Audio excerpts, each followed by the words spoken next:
So you guys have probably seen the title already, and I'm guessing if you're here, you're interested in knowing. So before we start off, there is something called a subscribe button. It's right below there. Can you tap that for me? I'm waiting. All right. So the next time I post, you can be alerted.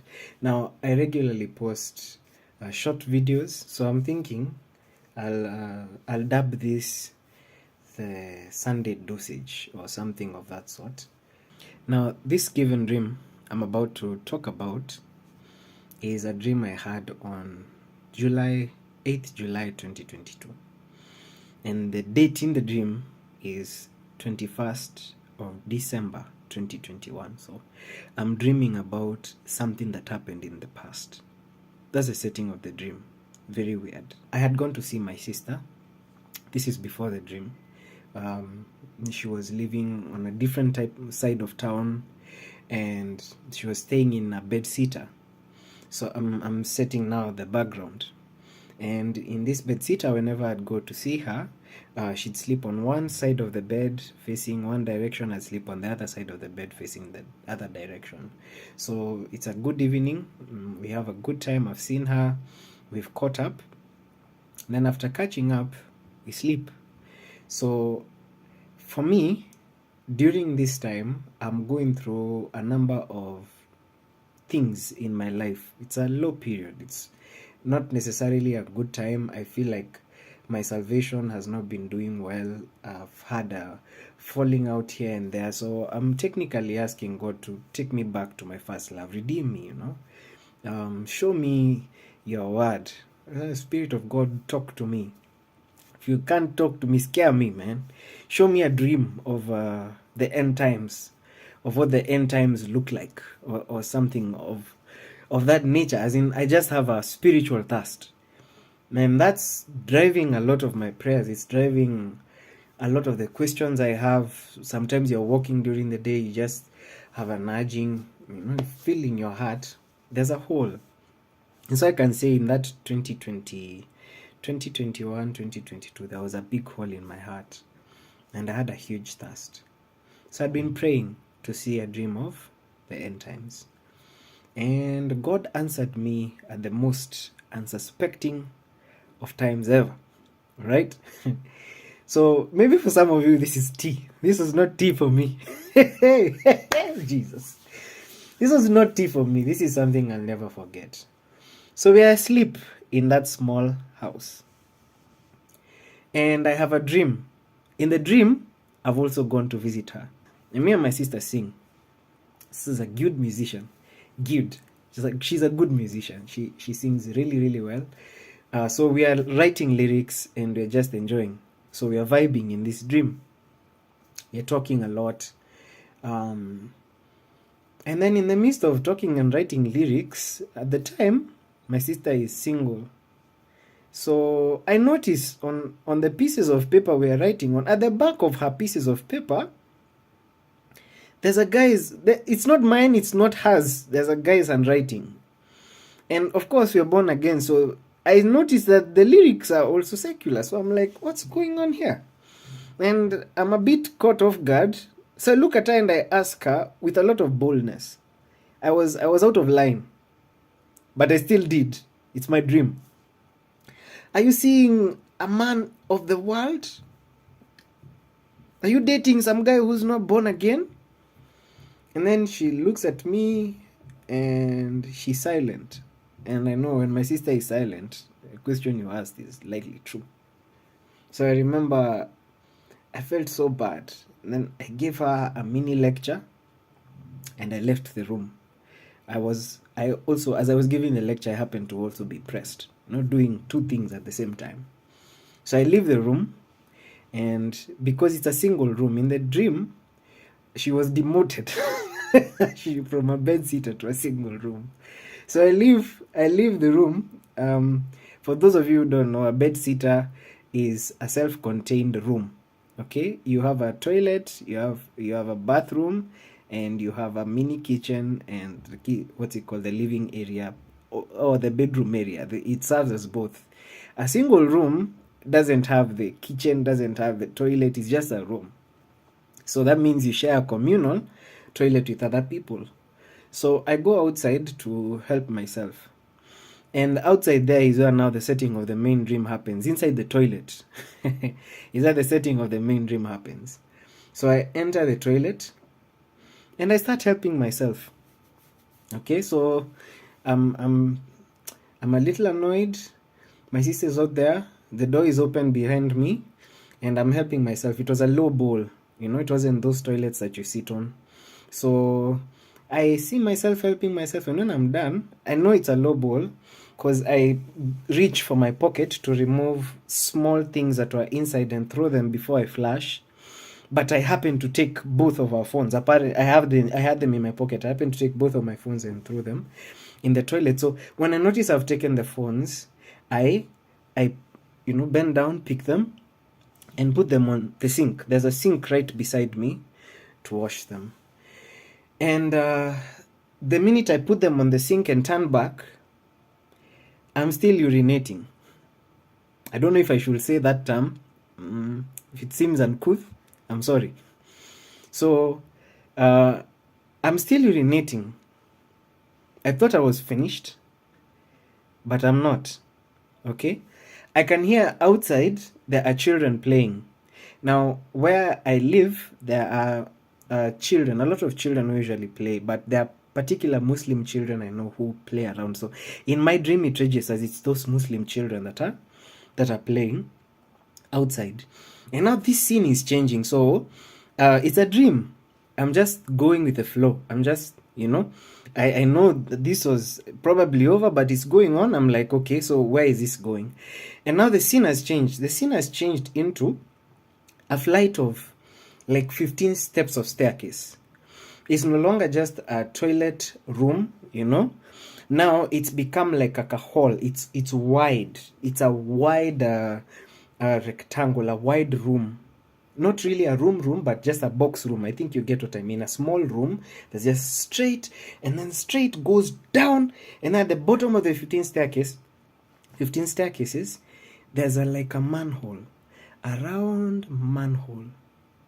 And now I'm urinating into the manhole. So it's like I'm throwing a line. So I continue doing this, and I'm being fascinated with what is going on. Because at the bottom of the manhole, the water is not, it's not water, it's not clear, it's black in color, okay? And there are a lot of waves. I'll also mention there's a breeze coming from under there. Now this breeze doesn't smell bad, it doesn't smell like a toilet, so it's definitely a manhole. It's like something that has a cover. You guys know what a manhole is. It's a hole, but underneath the hole, there's a whole lot of stuff going on. And in the dream, it felt like this hole was vast. It was black water that was really vast. And as though this dream was not strange enough, or it had not become strange enough, me being so intrigued, I closed the door behind me to observe now. It's like now I close off any sign of the world that there is to observe this thing that is going on. So I continue urinating, and there were waves. I mentioned there were waves, so every time I'd urinate, there were whitish patterns that were forming. And then, when I closed the door, the waves stopped. They stopped moving.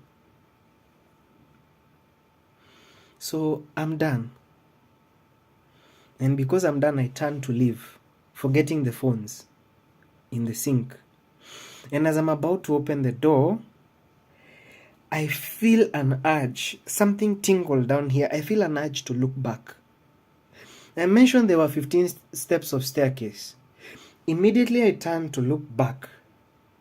I kid you not, just 5 steps behind me was a small baby that had his hands akimbo. The baby had black eyes. The baby was black in color. The baby had a diaper. The baby was going up the staircases like he knew where he was going, just climbing. And the baby was hissing. You see, like the way an old person who's annoyed hisses and talks, and it's just weird. So I turn and I see that, and I know I have not been in this room with this baby for all this time. This baby has definitely come out of that water, and that water is black. Not only that, his eyes are black, and not only that, the baby ain't wet. So I know we have a problem here. This is not a baby. This is definitely not a baby. And at that particular point, I am gripped with what I don't want to call fear, but I know what it is. I am gripped with so much fear. So hey, I'm born again. All right, I'm born again. We've been given power to tread on serpents and scorpions, and over all the work of the enemy, and nothing shall by any means hurt us. So I look at this baby, and in spite of what I'm feeling, I rebuke the child, and I tell her, hey, go back to where you've come from in Jesus' name. And the baby turns back like a remote. It's like the remote control. And the baby walks back the steps of staircase. And for a moment, I'm there feeling good. I'm born again. I have authority. The authority is working. And so I watch this baby go down the steps of staircases. And when the baby gets to the bottom, let me regulate my breathing. I remember it just like it was yesterday. When the baby gets to the bottom of the staircase, he refuses to go back into the water. It's like when he was coming out the first time, he was intent on going out. So the first time I'm seeing this baby, I know this is a danger. This is not a natural thing. This is an unnatural thing that wants to be released into the world. And I can't allow it to go back. So to go into the world, there are children outside. In my mind, actually, at the time, all that was playing was there are children outside. I can't allow this thing to go out there. So when he gets to the bottom, it's like he notices, hey, who is this guy? And what is this guy doing? What is he telling me? So he turns and he's refused to go back down. And he's looking at me. And he's like, at that moment, I feel like this is a change whose time has come. You cannot stop a change whose time has come. And when that baby turned and looked at me, I lost all strength I had. That feeling you usually have when you've had a dream and you couldn't say anything, you couldn't bring out any words. In fact, at this point, now that his gaze is fixated on you, he's still hissing. He's still looking at you like this. He's fixated. You have lost all strength, and you know that his focus is on you. That at that point, he wants to finish you. And you are aware that you are the only restraining force between him and the outside world in that given moment. I became so aware in that one moment of all my feelings spiritually. I became so aware in that moment of how weak I was. I became so aware of how much I had not been praying, of how much I had not been growing. It's what I asked for. I asked for a dream for Jesus coming. But in that moment, because I wasn't doing well, so I needed something to jolt me. And in that moment when I'm not doing well, I'm reminded of how much I'm not doing well. And in this moment, I am aware I cannot deal with this baby alone. I do not have the power. I know the first time I said it and the baby just went back.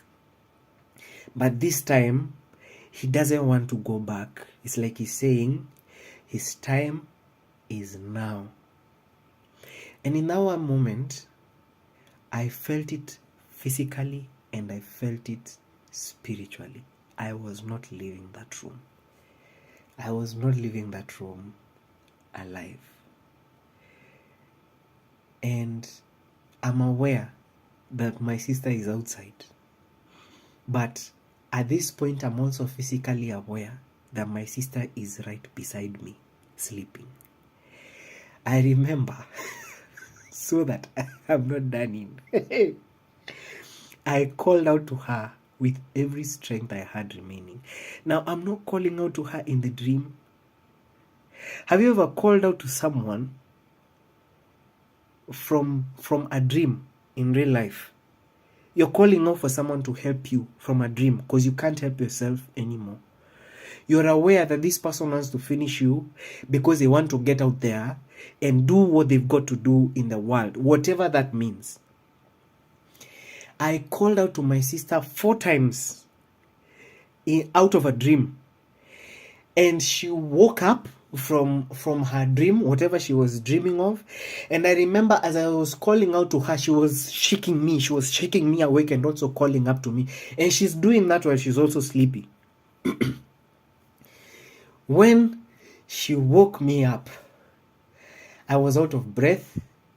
I was weak, but I have never loved my sister like I did in that moment all my life. I'll say my love for her just went up mountains, because that there was not something natural. That was not something I had ever experienced.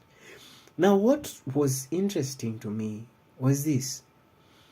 2 Thessalonians chapter 2, verse 7. I pulled it up before I opened this thing to record.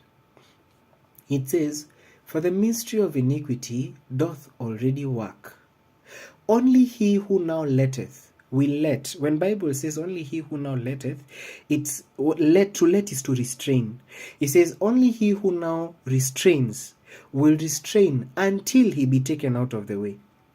And then that wicked man be revealed, whom the Lord shall consume with the spirit of his mouth, and shall destroy with the brightness of his coming. So I am having this dream on July of something that happened into the past. This person is a baby. I don't want to think of it. I don't want to extrapolate what that dream means. But at that particular moment, I was aware that I am that church standing between this thing that wants to be released and into the world. I have never prayed for a dream like that since that time. I got my lesson, and right now I'm making these posts. So I think I'm on the path to consistency. So that's a Sunday dosage. If that does not jolt you, you can also ask for your dream. I'll see you guys in the next one.